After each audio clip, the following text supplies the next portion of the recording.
Herzlich willkommen zu einem neuen Video.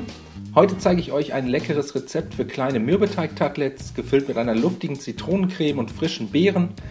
Für den Mürbeteig 225 Gramm Mehl, 125 Gramm kalte Butter in kleinen Stücken, 50 Gramm Puderzucker, ein Ei, ein Päckchen Vanillezucker und eine Prise Salz in eine Rührschüssel geben und mit den Händen für ca. 3 bis 4 Minuten zu einem glatten Teig verkneten. Den Teig anschließend in einen Bogen Frischhaltefolie einwickeln und für 45 bis 60 Minuten im Kühlschrank ruhen lassen.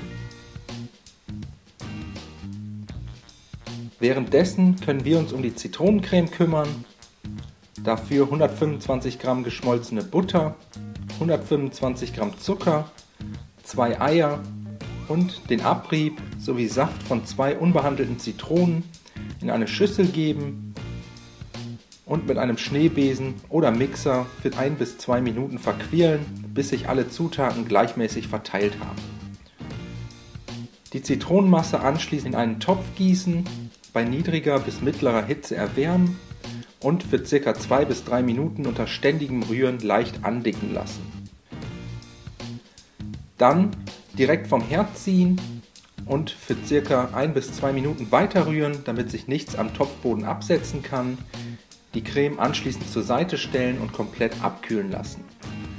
Weiter geht's mit den Tartelettes, dafür den Mürbeteig aus dem Kühlschrank holen, auf einer leicht bemehlten Arbeitsfläche ca. einen halben Zentimeter dick ausrollen, danach mit einem runden Ausstecher oder einer großen Kaffeetasse Kreise ausstechen, die etwas größer sind als die Tarteletteförmchen, und anschließend alle Förmchen mit den Teigkreisen auskleiden.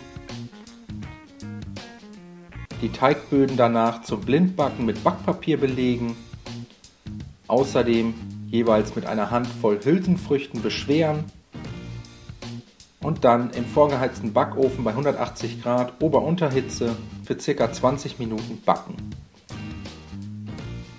Währenddessen 200 ml Sahne steif schlagen, zur abgekühlten Zitronenmasse geben und vorsichtig mit einem Schneebesen unterheben, bis eine luftige Creme daraus entstanden ist.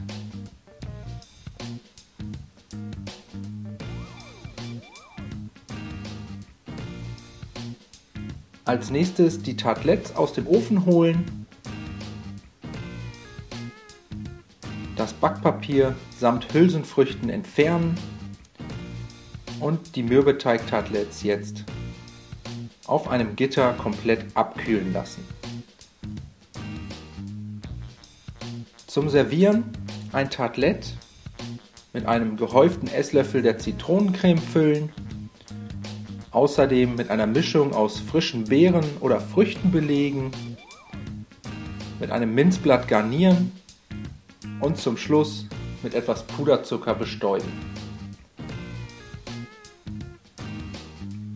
Ich hoffe, euch hat das Video gefallen. Ich wünsche euch viel Spaß beim Nachmachen. Bis zum nächsten Mal.